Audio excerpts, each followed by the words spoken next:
Okay, good evening and welcome to our first Strategic Plan and Budget Public Input Committee meeting on November the 6th, 2024. I'll now call on Deputy Clerk Tim Brubaker to perform the roll call. Tim. Thank you. Regional Chair Redmond. Present. Councillor Craig. Present. Councillor Deutschman. Present. Councillor Erb. Councillor Foxton. Present. Chair Harris. Present. Councillor Hunick. Present. Councillor James. Present. Councillor Liggett. Councillor McCabe. Present. Councillor Nowak.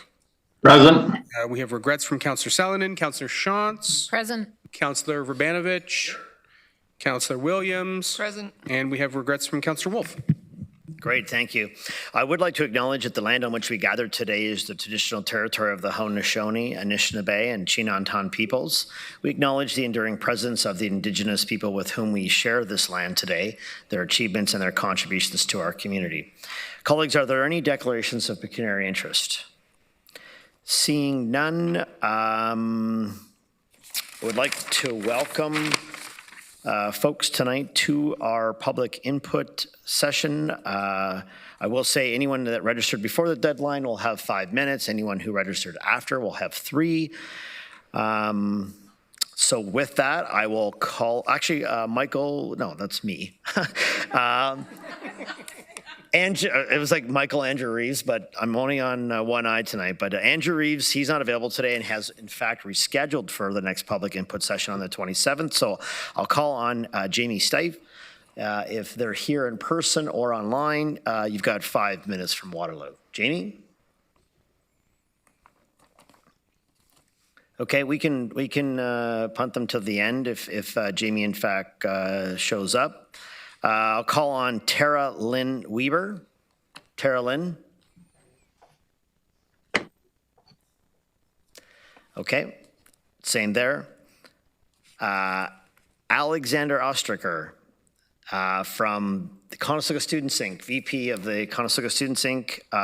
Thank you. I did have a chance to chat with you earlier, so welcome to public budget input session 1. So you've got 5 minutes. Alexandra, thanks so much for coming. Great, thank you. Through the chair, hello members of the Strategic Planning and Budget Committee. My name's Alex Ostriker, and I'm the Vice President of Conestoga Students Incorporated, or CSI for short. CSI is the official student association of Conestoga College, and we represent over 25,000 students attending school in the Waterloo region. For students, transit services remain one of the most important regional services. And in the past year, CSI and Grand River Transit have worked together to improve student experiences with transit, including the implementation of the UPass program, which ensures that the frequency of routes and the routes themselves meet the various needs of students and residents. We've also been an active stakeholder in the GRT business plan process, and we're excited to see some of the proposed measures in the released plan yesterday that includes commitments to improve frequency and schedule availability, including overnight services, new improved coverage areas, and express routes. As we continue to work with GRT to improve public transit in the region, we understand that transit improvements require investments that add pressure to the budget, but there's several key areas we urge the region of Waterloo to prioritize in the budget going forward that align with the proposed business plan. First, CSI delegated previously in May, sharing our thanks but concern regarding the new GRT Route 62, which serves our Rooter campus. Specifically, our concern was and still is related to the one-way nature. Though it's a shorter route, we've been receiving feedback about the indirect routing and its return to Sports World due to its one-way routing. It takes about 20 minutes to get from Router Drive to Sports World compared to 6 minutes from Sports World to Router. The implementation of a two-way route would improve travel time significantly to the Sports World hub, and in advance of our opening of our second phase of the Router campus in September 2025, would proactively avoid issues with overcrowding, since riders would not be condensed to one bus. Therefore, to improve the experience on the route, we ask that funding be allocated to Route 62 to operate in both directions. Additionally, weekend service for Route 62 would be valuable to support community members working weekends at local employers like Loblaws and Toyota, and students attending weekend classes in the area. The addition would help serve the strategic employment area that's currently without weekend transit service. We further urge the region of Waterloo to continue to prioritize capital investments in transit, specifically the new terminal at the Dune campus. Presently, buses share a drop-off location that's heavy with both pedestrian and private car traffic. This creates unnecessary congestion, delays, and unsafe pedestrian access. Particularly with the increased ridership GRT has seen over the past few years that flows through this location, the new terminal at Doom campus will create a safer, more organized method for everyone navigating campus. The terminal boasts many amenity features, including bike storage, which aligns with the region's climate goals and improves overall transit rider experience, making it a key capital investment. In addition to the new terminal at the Dune campus, we hope to see the region continue to prioritize other transit infrastructure investments, such as covered bus stops and associated amenities. The bus stops are a key part of the transit system and can impact ridership and user experience. Each aspect of a bus stop amenity serves various purposes, including addressing accessibility, providing coverage from harsh weather conditions, improving feelings of safety, and reducing the impact of litter on the environment, just to name a few. We hope to see these type of investments continue to be prioritized with a clear strategy for their implementation that takes into consideration community safety needs, bus stop usage, and rider demand. Finally, we've seen the positive impact of the LRT on a broader community by helping to drive economic activity, increasing access to more housing options, as well as improving access to amenities and community accessibility for transit riders between Waterloo and Kitchener. Continuing to plan and proceed to build Stage 2 of the LRT into Cambridge will help to achieve a fully connected and integrated transit system throughout the Waterloo region that will continue to spur further economic growth, housing, and overall accessibility within the region. This project must be maintained as a community priority and the appropriate budget allocations made to proactively ensure its successful implementation in the years to come. Overall, CSI is pleased to see various necessary transit priorities proposed within the 2025 budget, and we look forward to taking an in-depth review of the new GRT business plan in the coming weeks. While we wait for the new business plan to be adopted and approved, we encourage the region of Waterloo to continue prioritizing transit as a strategic investment.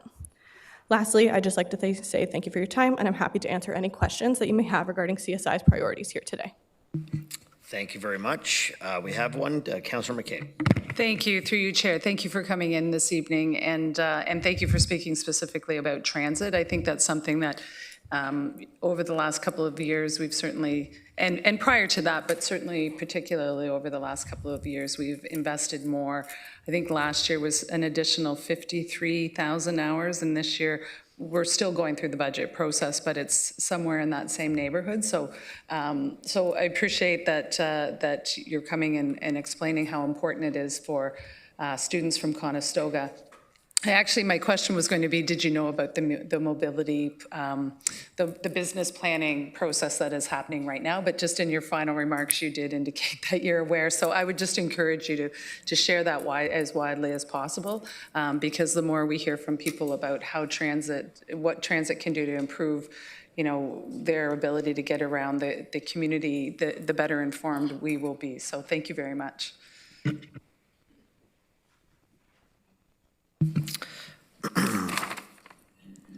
Thank you, Alexandra. That's all I have for tonight. Appreciate you coming in. Justin, thank you for coming as well. I'll call on Rodney Chan and David Teresi. I see you're in the audience tonight. Members of TriTag, you have 5 minutes. Good evening.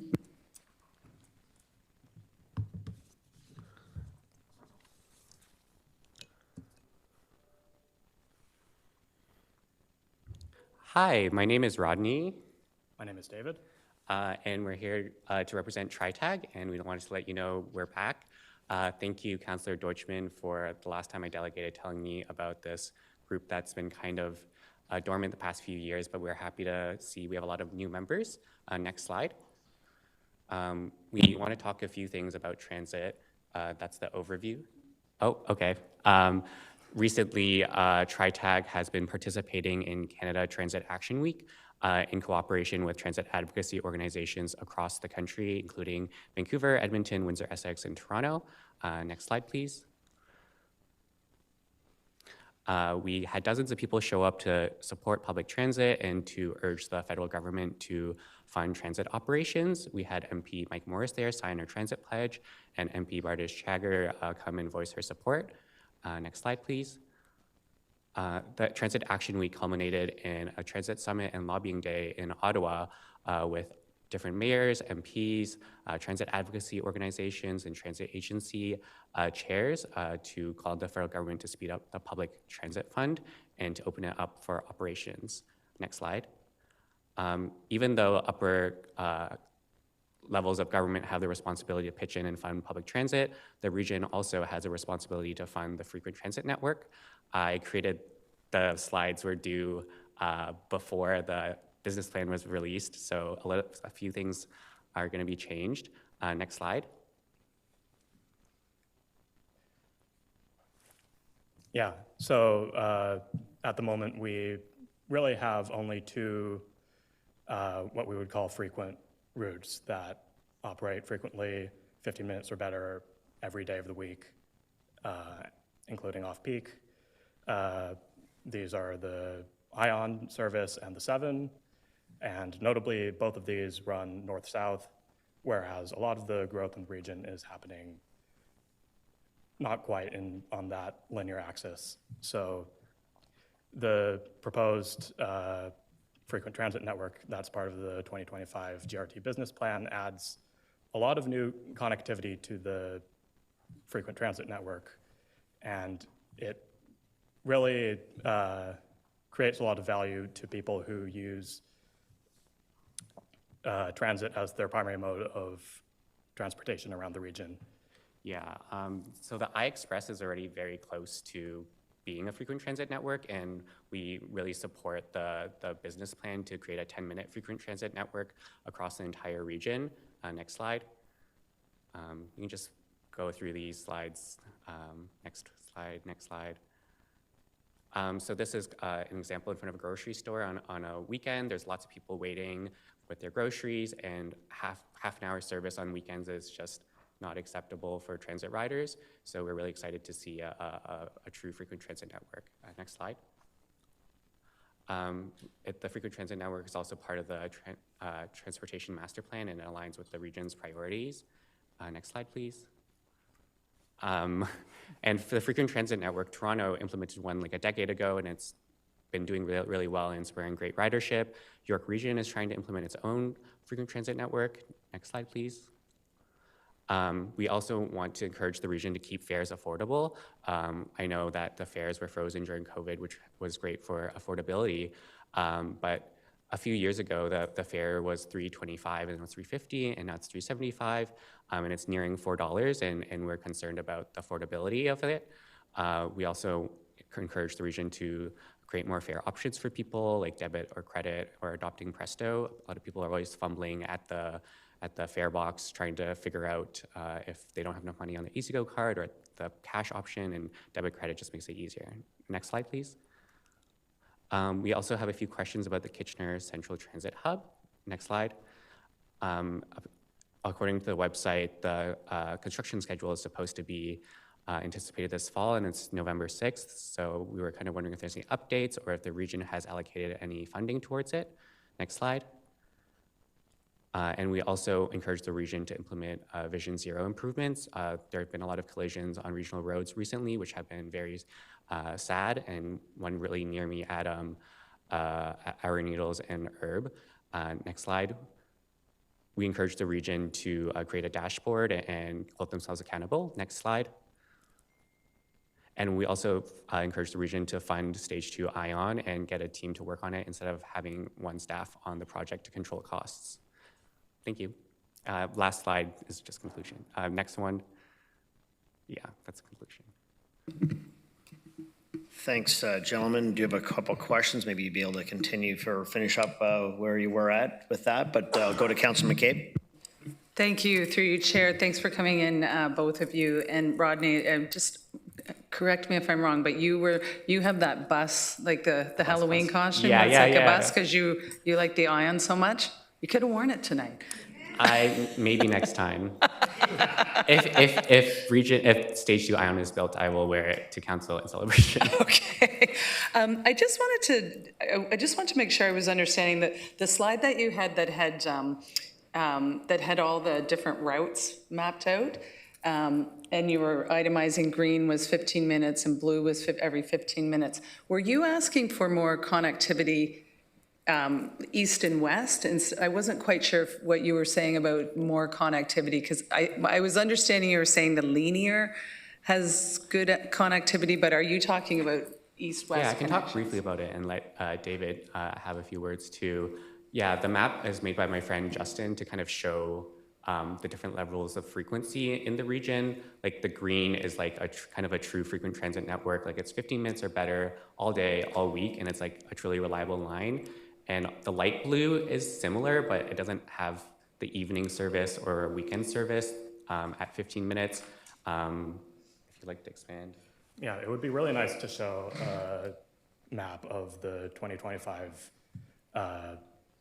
GRT business plans frequent transit network, because that is a very solid plan, and that was kind of exactly what we were looking for. It creates many more frequent routes around the region, and it allows for a much greater increase in connectivity. We would love to see it fully funded. And Sorry, yeah, what route was that you're referring to? I didn't. Well, there's multiple.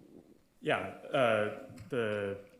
I think notably all of the I-Express routes are planned to be part of the frequent transit network. Right now, they are moderately frequent. They have, some of them have 10-minute peak frequencies, but on the weekends and late into the evenings, they decrease to 30-minute frequencies, and that kind of creates a big barrier to getting around for people who use these as their primary transit routes. Okay, and if I may, just because you have a number of requests there, if you had to prioritize like your top 2 requests, do you know what those would be? The entire presentation, or within? Yeah, these out of what you just presented to us, you had I a number think- of requests. Yeah, I think the major 2 things is priority of stage 2 ION. I know it's at the end and didn't get talked about much, but I believe there's only one staff who's managing the project, and most of the project is consulted out, and it's kind of hard for the region to control costs and design choices and such if everything is kind of farmed out. And we kind of, and the longer we wait, the more the project is going to cost, and the less likely the region or the province will fund it. So we really want that as a priority. And our second request would be to support the GRT business plan. We are a big supporter of the frequent transit network and overnight bus. Councillor Deutschman. Thank you, Chair Harris. Gentlemen, exceptional presentation, tri-tag worthy all the way through. It's good to see that what I recall, and Councillor Craig will remember from 10 years ago when we were talking about ION and tri-tag showing up and talking about transit and ION and presenting very valuable information, and you're continuing that tradition. I'd like to get a copy of your presentation so we can circulate it to all of council so that they have that. And I'm just curious whether you've had an opportunity to meet with Acting Commissioner Spooner to discuss some of the aspects of your presentation. No, I have not. Is Commissioner Spooner there? Yes, he is. And through you, Chair, yes, I am here. Would you consider a little time for the gentleman here and all the hard work they've put together to have a talk about what they've presented today? Through you, Chair, absolutely. I'm sitting here as excited as our presenters are. Thank you. Okay, awesome. So you guys follow up with Commissioner Spooner, great guy. He just looks tough. Anyway, thanks for coming in. And Councillor Deutschman, the presentation is in your package, so you can find that there. Chair Redmond. Thank you, Chair Harris. It's great to see tri-tag as always. So I'm going to ask you to sit in our seats for a minute. This is a really tough budget, and there'll probably be tough budgets following this. So if you had to decide between frequency, which you made a really eloquent pitch for, or extended hours, which would you choose? I think they're both important.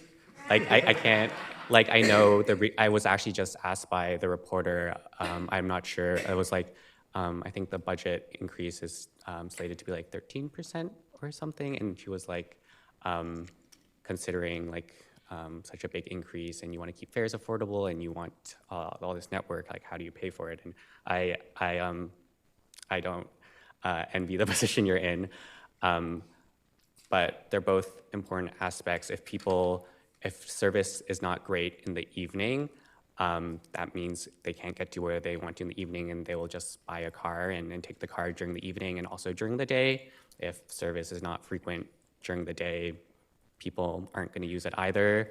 I think it's more of investing more in transit or investing more in roads. We all know how much it costs to pave roads and maintain roads, and the environmental and social and all the aspects around that. So yeah, I don't think it's an either or. I have something to add if you want. Yeah. Go ahead. I guess this is just my opinion, I guess, but if the choice were between implementing all of the proposed frequent transit network and all of the overnight network, or just starting with some of them, if that's what's in the budget for now, I would want to go with the third option, as it kind of gets the ball rolling on some of these things that we need to make progress on in our transportation system as a region, and it can start to drive the adoption that will lead to more people using frequent transit and overnight service, and then hopefully the rest of the plans can be rolled out over time. If I can continue, because I honestly don't remember if TriTag was part of it, but there was a really good case made for people who were using the GO bus and would end up with no bus service by the university. So I thought extended hours was something that we should look at. You also mentioned the fare, and if the cash fare were $4, but if you had a card that you put money on and it was $3, do you think that would be an impediment to people who are using GRT? And that is done to change behavior so that they will use the card, and that will make processing more simple. Yeah, I definitely support a lower fare on the card, and it encourages adoption, like you said. But both the cash fare, I mean, last year the cash fare stayed the same, and the EasyGo card went up like 6 cents, which isn't too much, but we're just concerned about it slowly creeping up and up and up. And yeah, and about the overnight service, to answer the question, I think, yeah, I would take an overnight network over a frequent transit network, because I personally can wait like half an hour during the day for a bus, but if there's like no bus at all overnight, which I often find, then I don't really have any options at all. So I think an overnight network would definitely increase like options and accessibility for people more. So just to let you know that you're speaking to the converted. Everybody around this table really supports public transit, the ION and GRT, but these are tough times. So thank you for walking in our shoes for a little bit. Councillor Huenig. Thank you to the delegation for coming. I agree that frequency of transit and extended hours of transit is very important. And if it were up to me, everyone would be strictly a transit user, just like me. But I just want to point out, for the perspective of council, Mobility Plus users, in contrast to conventional transit users, are expected to wait at least 30 minutes all the time. So when we have the conversation around frequency, I want us to keep equity in mind as well. Thanks. Yeah, that's a very important note. Wheel-trans is so important for a lot of people to have access. In Toronto, we've done a lot of work about keeping wheel-trans access. They're trying to get people to do something called family of services, where you have to like take the bus, then the subway, and then they'll take you to your final route. And a lot of people have been facing accessibility barriers. So I thank you for bringing that up. Thank you very much for advocating for equity in this at the same time as you advocate for transit for everyone. Councillor James. Thank you, through you, Chair Harris. Thank you for coming in and speaking once again and advocating for, changes and greater improvements to our transit system. I just have one question. How are you enjoying the night loop? Oh, it's great. I don't know if you guys saw, I can send, we had a little celebration party on the first night bus, and some of the people who like got on the night bus were like, what is going on? All these people are like so happy, like it's like 2 a.m. And it was like a Thursday. But yeah, the night loop has been great. For me personally, I am living near the boardwalk, so it's not so helpful. I like go take it and then I have to like walk or take a Neuron, or the Neuron doesn't even go west of Westmount, so I have to take an Uber home. So which is why I was so excited to see the overnight network, which does reach near the boardwalk. But I know it's been, a lot of students have been really thankful for it, so yeah. Thank you. Okay, gents, thanks very much for coming in. Appreciate that. We have no further questions. Can I ask one more question? Okay. I know I asked about the progress about the Kitchener Transit Hub, but also University Avenue, the website says the final detailed design should be done by 2023, and I don't see any update or document on that. Is there a way to follow up about that? Yeah, I had made eye contact with Mr. Spooner, and I think him or his staff will reach out to you gents and get some clarity on that if you don't mind. So yeah. Okay, We'll go that path.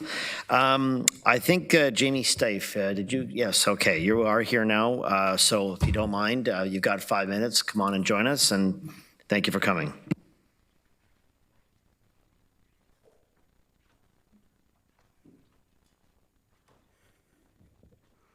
Hello, and thank you for letting me speak.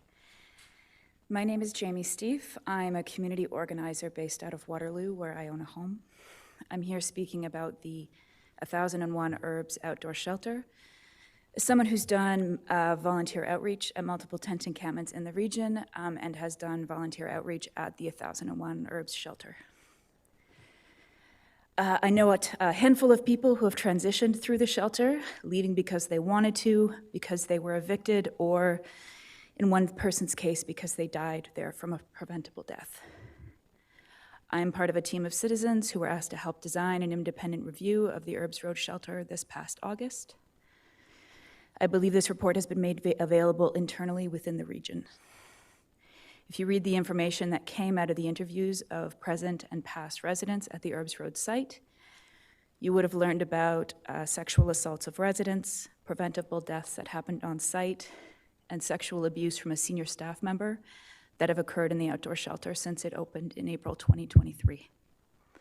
I can't give more specific details because I'm not allowed to have a copy of the report, but I encourage you to read it if you haven't.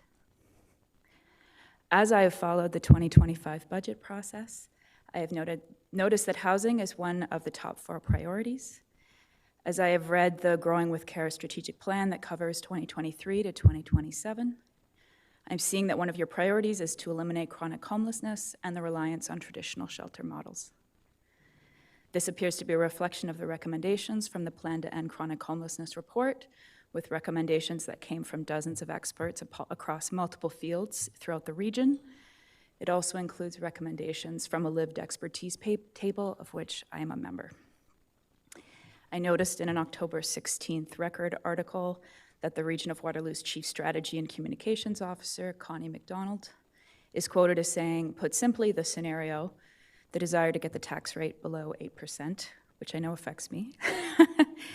It means reducing and eliminating some services and deferring all potential service expansion. And according to the reporter Bill Jackson, this includes $7.1 million for the region's plan to end chronic homelessness. I cannot help but think that we are being let down gently after the council's endorsement of the recommendations in the plan to end chronic homelessness back in April. You cannot make systemic change without adequately resourcing the work. I say this having listened to a great presentation that just happened where you mentioned how difficult this budget process is. I think you and I disagree on a few things, but I'd rather focus on what we agree on. I think we'd both like to see tent encampments cease to exist because the people who live there have better options that meet their needs and help them thrive. I know that there are plans for a second managed encampment site in Cambridge and that the Herbs Road is extended to 2030. I implore you to adequately fund the alternative shelter models you say we need to get homes for all. My understanding is that the Herbs Road site is meant to be an emergency shelter where people living in encampments can be directed as encampments are cleared. I saw this in Soper Park in Cambridge when other volunteers and I were helping people move off-site through the night to get ahead of the bulldozers that were coming. They were promised space at Herbs Road by paid regional staff that those of us that spend a lot of time in this space knew simply didn't exist. As we aim to help people get the housing they need, we're up against so many factors that I know are also on your radar. The loss of the CTS site, the temporary loss of the YWCA, inflation, and winter coming, which is going to escalate things. We need you to stand by your commitment to eliminate chronic homelessness and the reliance on the traditional shelter system. Thank you. Thank you for coming in, Jamie. We do have a question. Councillor Deutschman. Yep. Jamie, hi. It's good to see you again. Thanks. You participated in one of the town halls that we had organized, and I appreciate that. Just wanted to ask you, first off, have you considered extending your advocacy to our provincial MPPs in the area to inquire about increasing for a lot of these things that we're facing here locally, and as you can see, we're struggling financially to keep up? So in a kind of hilarious turn of events, we actually had the MPP Ashlyn Clancy reach out to us and ask for help to find housing for somebody that was in her network. We were like, really? I haven't. I would be open to that. I wanted to, in the spirit of place-based change, I wanted to start at the lower level first, but thank you for that suggestion, Councillor Doyle. Yeah, I appreciate that. And hopefully the focus obviously would be on government and MPPs from the government who would have hopefully the most influence in trying to provide some funding. But that is our biggest issue right now. So anything you can do in that regard would be most appreciated. Also, too, advocacy on CTS. What does the loss of the CTS mean to our community? I mean, so I'm at the 100 Victoria encampment at least once a week. I stop by CTS on my way there every single time because it's the only place that I can get Narcan kits in the quantity I need. For those who haven't reversed an overdose before, the average Narcan kit includes 2 doses. I now won't let any of the volunteers that I help with enter the site without at least 4 doses of Narcan, but we're seeing it take up to 7 doses to bring somebody back, where it used to take 1. So when I try and get a naloxone kit from Shoppers Drug Mart, I have to spend 15 minutes waiting for them to fill out paperwork for one kit that has 2 doses. And then by that time, they're like, okay, that's all I have time to give you. Please let me deal with other people in the pharmacy. Whereas CTS, I can walk in, get 10 kits, a mixture of nasal and injection, no questions asked.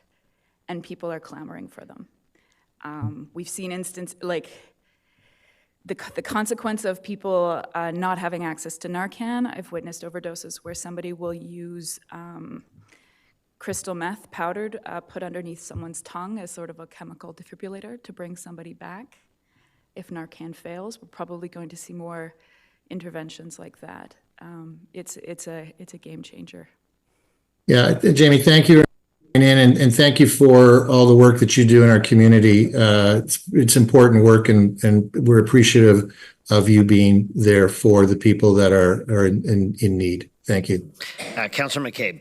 Thank you. Through you, Chair. Yes, as Councillor Deutschman said, thanks for the work that you're doing in the community. We're looking to help some of the most vulnerable people that we have.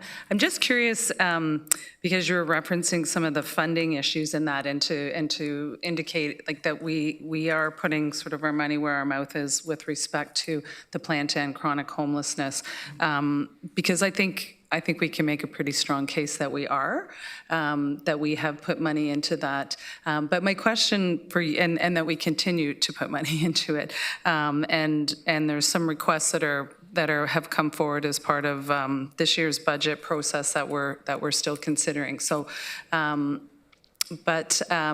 my question is, Were you aware that in Ontario, this is the only province which municipalities are actually tasked with absorbing the costs of social housing? No, I wasn't. Yeah, okay, I just think it's important for people to realize that in other provinces, these are responsibilities. The programs and services may be run by the municipalities, but the funding comes from the federal and provincial governments, primarily provincial governments. And so in Ontario, we, despite the fact that we're getting some funding from them, but certainly not to the degree that we need, quite frankly. And despite that, we are stepping up as a municipality to do what we can through our property tax levy to support the plan, to fund the plan to end chronic homelessness. So I just wanted to make sure that people are aware of that we do face some real challenges with respect to this. We can run the programs and services, and I think municipalities can do a really good job with that, but we really do need the support of the provincial government. So in your advocacy to government members, please include that information, if I can be so bold as to suggest that to you. Thank you. Yeah, thank you. May I respond? So just to make sure, just for me in audio processing, so to make sure I've understood, what I'm hearing is other provinces within Canada, the provincial, or I'm assuming territorial level, is responsible for funding social housing, but Ontario, that isn't the case. It's held by the municipalities.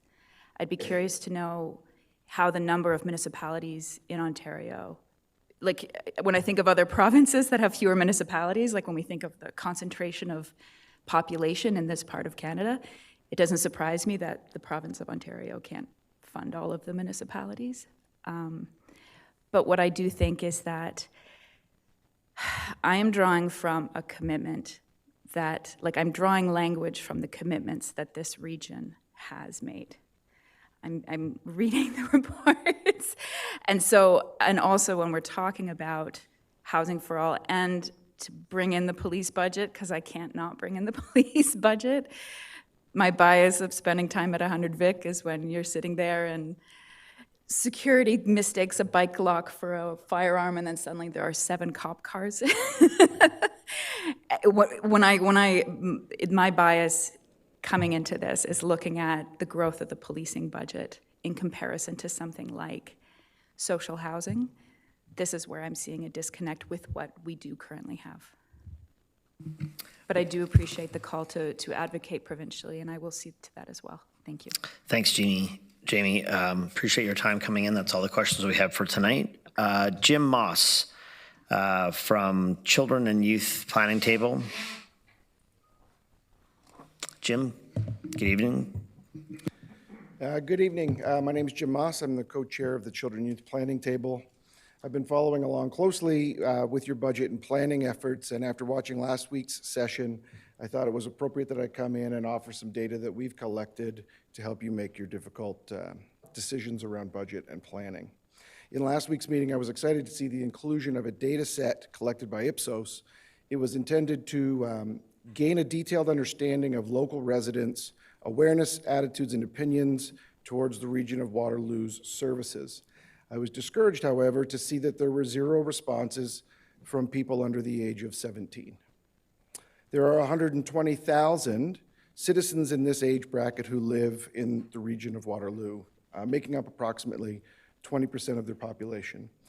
You might say that the intention of that survey doesn't much apply to children and youth, but when I look at the results, I see topics like public transit, bike lanes, multi-use paths, libraries, etc., and those make me think of children and youth first.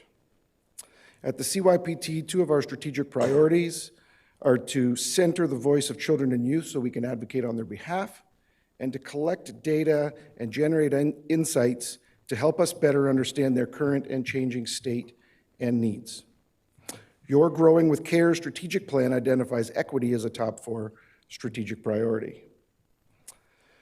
Please consider the following information as it pertains to equitably treating and addressing the needs of children and youth in the region. You want to reduce discrimination. In our 2023 Youth Impact Survey, 47% of children and youth reported experiencing discrimination. 26% of children and youth who are newcomers experienced cultural or ethnicity-based discrimination. You are in a fight to end chronic homelessness. 12% of youth reported experiencing homelessness in 2023, up from 8% in 2021. 17% of children and youth report having a long-term physical or mental health condition, up from 11% in 2021. For youth aged 16, 17, and 18, it was 22%. That's 1 in 5. You want to deliver essential services that support quality of life for each and every person.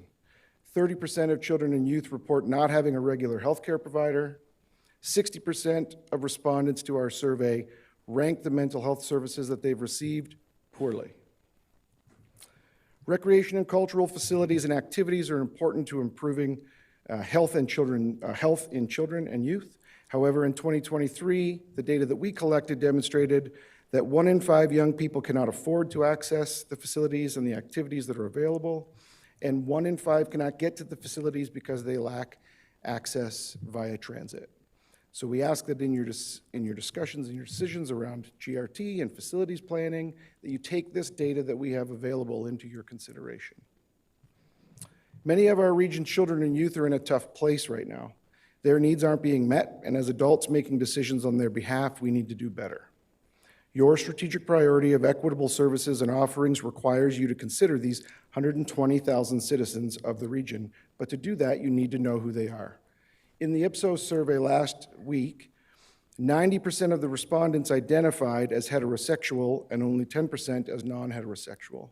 In our 2023 Youth Impact Survey, 35% of young people identified as non-heterosexual.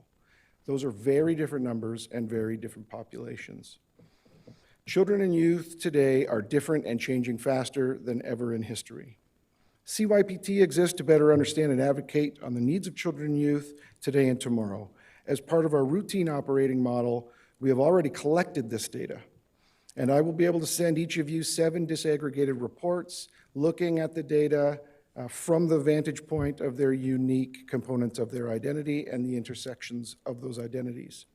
I'm asking you to recognize what a fortunate position you are in, as almost no other regional council in the country has data of this nature about their own children and youth. This is the perfect time in a planning and a budgeting process to put that data that we've taken the time and effort to collect and the children and youth have trusted us with their insights, and to use that in your very difficult decision-making process. Thank you for your time and attention and for the care you use when making important decisions during this difficult economic time. Thank you, Jim. We have a question. Councillor James. Yeah, thank you through you, Chair Harris. Jim, thank you for coming in and providing context around some of the importance of disaggregated data. And I think we recognized with that Ipsos Reads poll and survey that there is, there's a qualitative piece that's also missing to this as well. And you mentioned it before. You've got data and information that you can share with us. So I'm hoping that that does get circulated.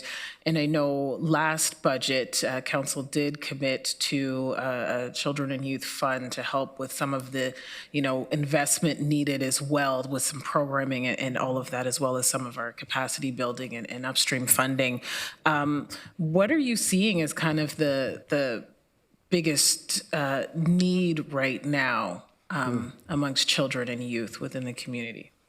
Well, we see when we disaggregate the data, there are a lot of trends. Generally speaking, if there is one challenging aspect of an identity where we see their well-being or their sense of belonging is under pressure, that is a striking point of data generally. But anytime we see an intersection point between 2 components of identity that are equally pressured, so say we had a young member of the 2S LGBTI plus community who also lives with a disability or with a neurodivergency.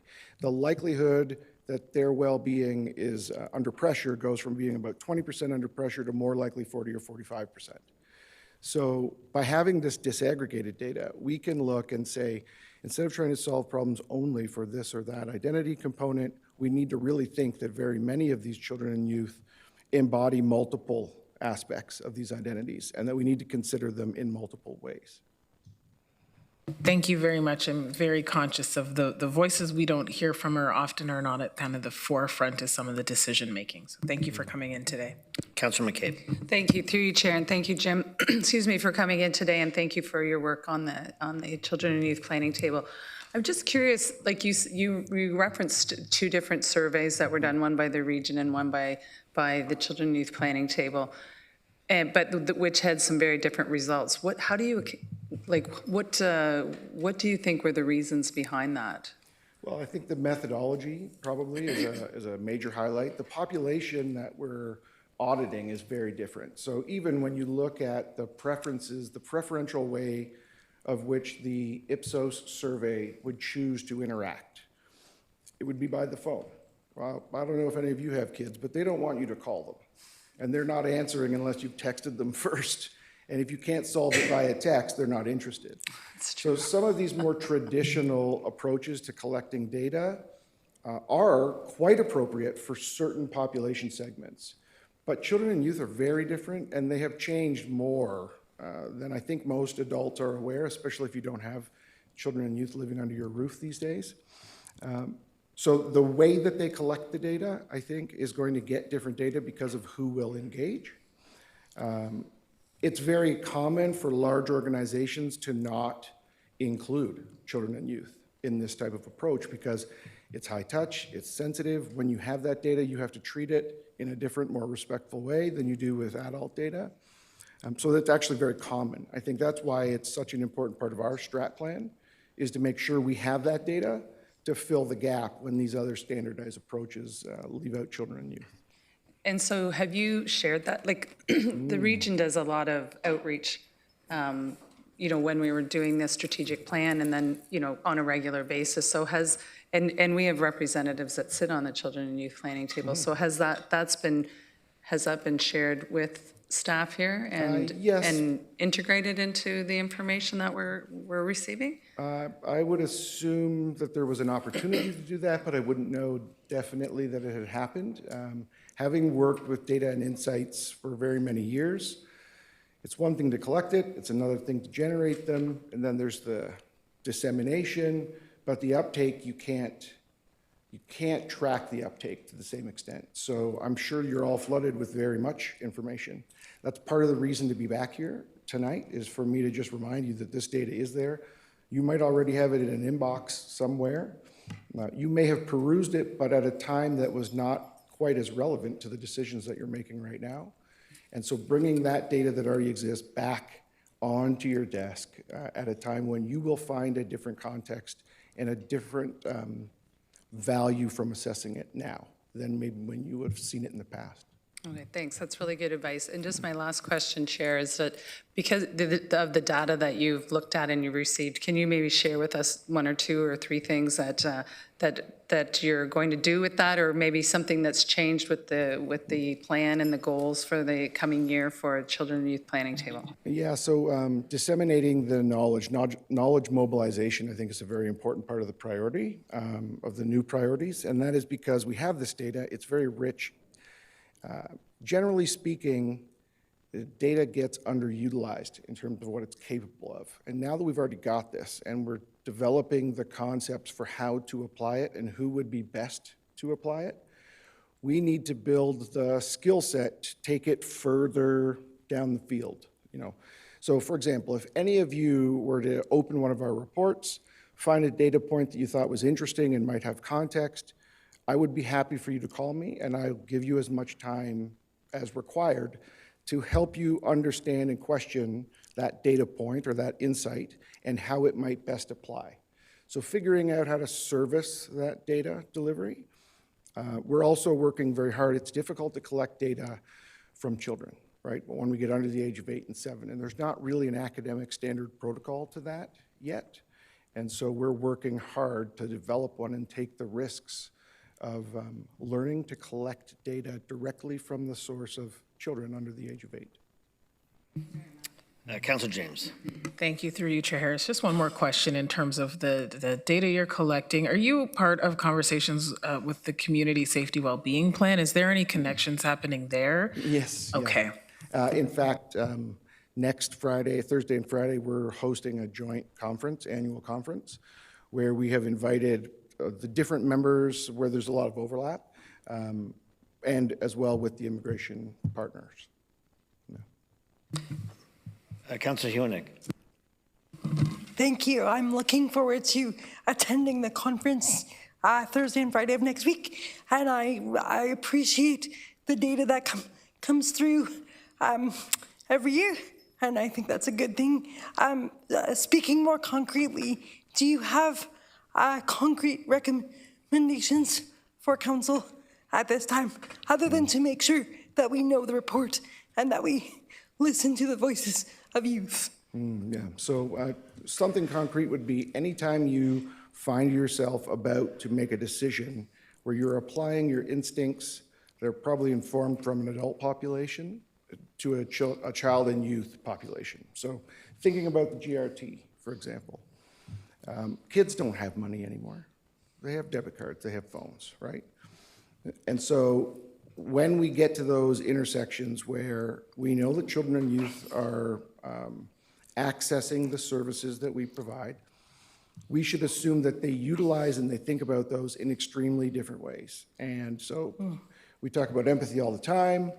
Empathy is an inherently imaginative process. You have to try and imagine how somebody else feels. Well, I'm not sure how much time you've spent with young people these days, but they're different enough than us that we probably don't imagine accurately how they feel, how they live. And when we get to that junction, that means we have to go and ask. And so anytime you get a chance to interface with a child or a youth from our region, ask them real questions about what decisions that you're making today, next week, over the next month. The last thing that I would say is when you are thinking about the budget process and you're thinking about having to prune budgets potentially, there is more complexity in the health and well-being and more pressure on the health and well-being of children and young people now than I think anybody, with the exception of Dr. Huang, would understand truly. And so take very seriously the decisions that you have to make about budgets around children and youth. They don't pay taxes yet, right? But if we think about that data point around teenagers aged 16, 17, and 18, 1 in 5 don't have the mental health to attend school actively on a daily basis. When we have to make a decision around something like economic development planning, well, that's the workforce of 12 months, 18 months, 24 months. And we're assuming that the next cohort is coming through as healthy as previous cohorts, and I think that we're very off base in that assumption. Thank you, Jim, for your presentation and your thorough answers. Appreciate that. I'll call on Shiva Subramanian with regards to funding, transit, and active transportation. You've got 5 minutes. Thanks, Shiva, for coming in tonight. Good evening, Council. My name is Shiva Subramanian, and I'm a resident of Waterloo. I'm also a volunteer with TriTag. I just want to say I don't own a car. Instead, I walk, bike, or take transit. I choose to be car-free because it is better for my pocket, it's better for the environment, and frankly, it's better for other drivers on the road. I'm able to choose transit because I'm fortunate enough to manage the limitations of our transit system. I mostly work from home and have a flexible schedule. That means I can wait 15 to 20 minutes if I have to wait for a bus. I'm young and able. I can wait in the winter, out in the cold. I can run to catch a bus so that I don't have to wait 15 or 20 minutes to catch the next bus. When I occasionally go out in the night, if I'm staying out late, I can splurge on an Uber, but many cannot. Many in our community do not have the luxury of this choice. We are in an affordability crisis, and the burden is high on those who are already struggling. Life is more than just work. Life doesn't fit neatly into a 9 to 5, 5 days a week schedule. For people who have to live life, our transit system isn't a viable alternative to driving, mostly because coverage is insufficient and service is infrequent. I got to review the GRT business plan earlier today, and I loved everything that they had in the plan. They were going to improve transit frequency, coverage, overnight service. Implementing these ideas is crucial, and we met we have to make sure that these ideas do get implemented. We need to increase the operational funding for GRT to do so.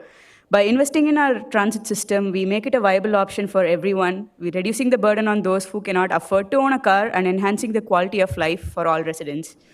I also want to talk a little bit about the ION. If it's not already obvious, I love the ION, you can see. I use it all the time. I was in the region when ION Stage 1 launched. I was in my 20s back then. I'm in my 30s now.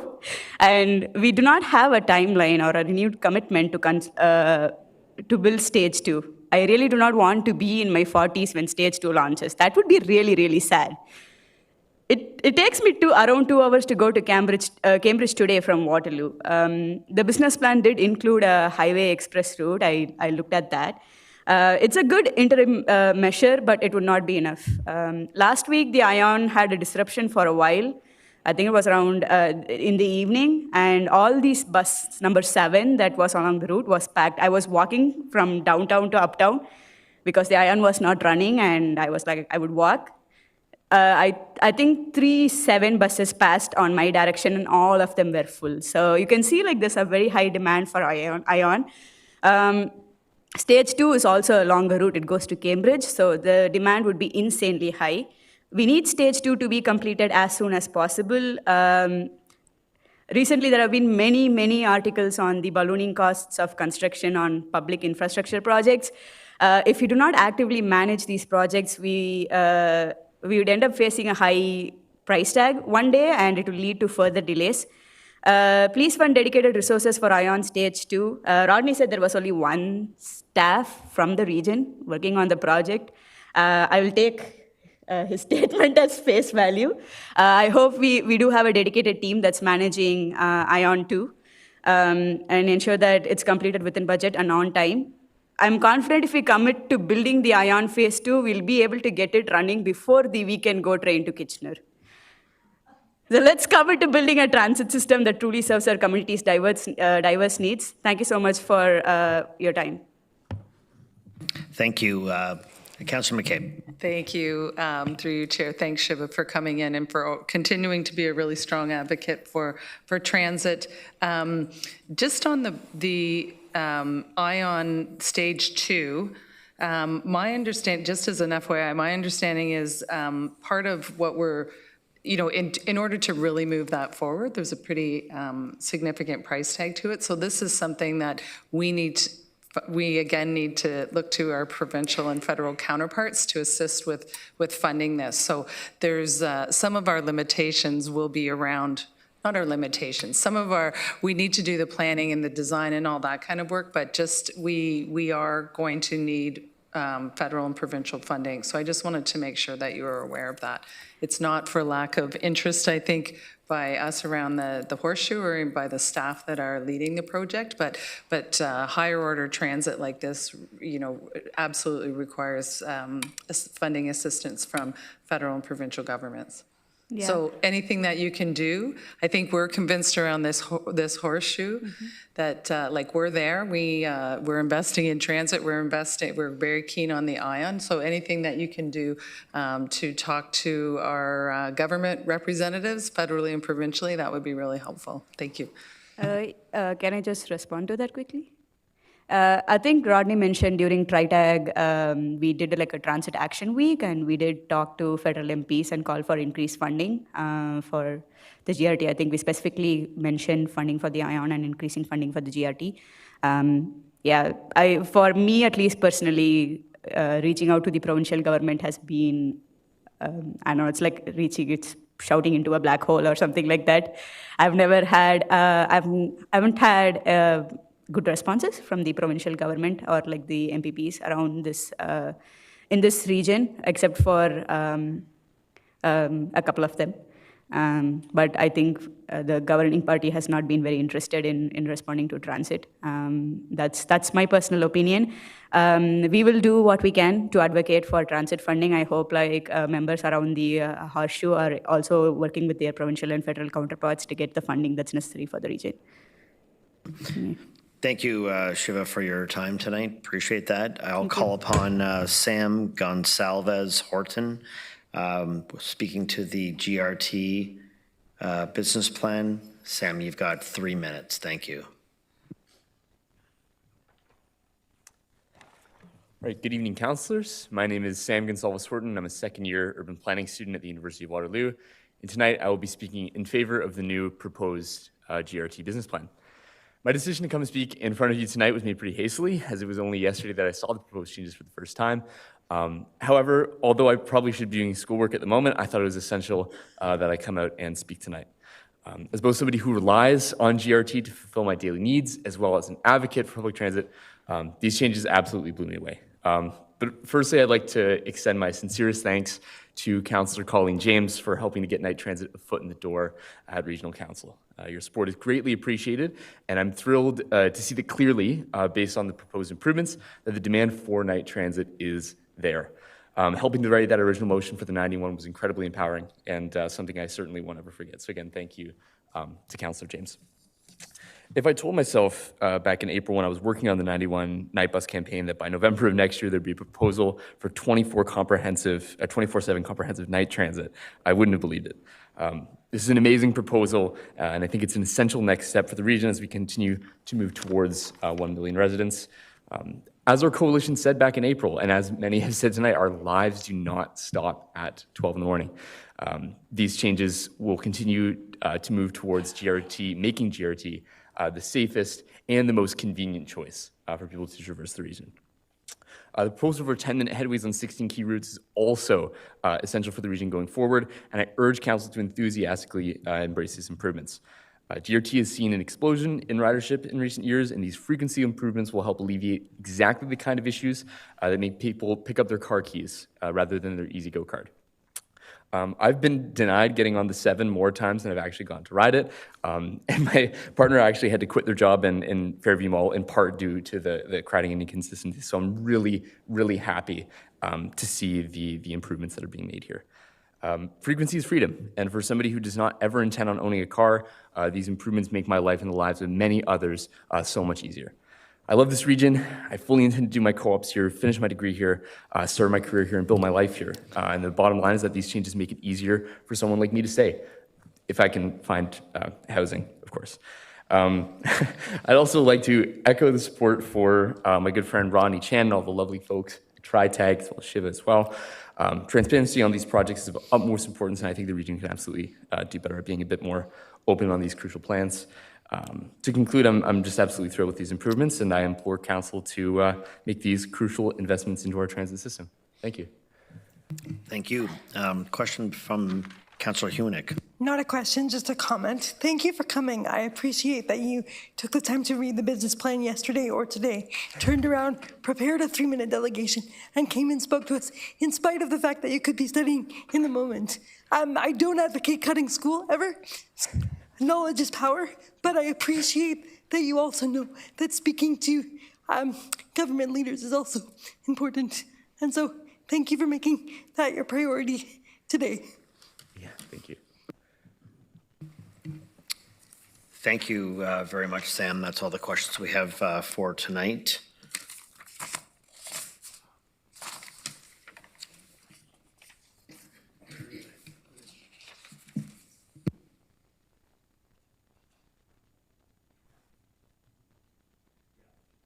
Yeah, call upon Tara Lynn Weber if she's here. Okay. Paperwork here. Okay. All correspondence received by the Regional Clerk's Office regarding the strategic plan and budget have been compiled and included on this addendum agenda for Council's consideration. Any correspondence received after the addendum agenda was released yesterday will be sent to Council and included in the next strategic planning and budget meeting agenda. I also want to thank, of course, all the residents that have emailed Council directly with their perspectives on today's agenda. As always, there are several ways to share your views with Council, emailing or visiting the Engage Waterloo Region website. With that, I would now like to open the floor and call upon any members of the public who wish to speak at today's public input meeting to the podium. Okay, seeing none. We have written submissions that were received for information. Is there any other business, colleagues? Okay, we will now start a vote to adjourn the Strategic Planning and Budget Public Input Meeting. Is there a mover and a seconder? Moved by Councillor Fox and seconded by Councillor Verbanovich. Please use yes or no in e-scribe.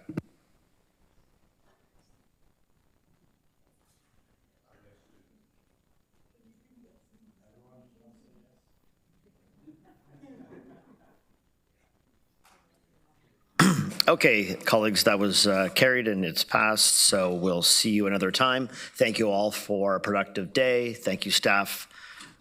We'll see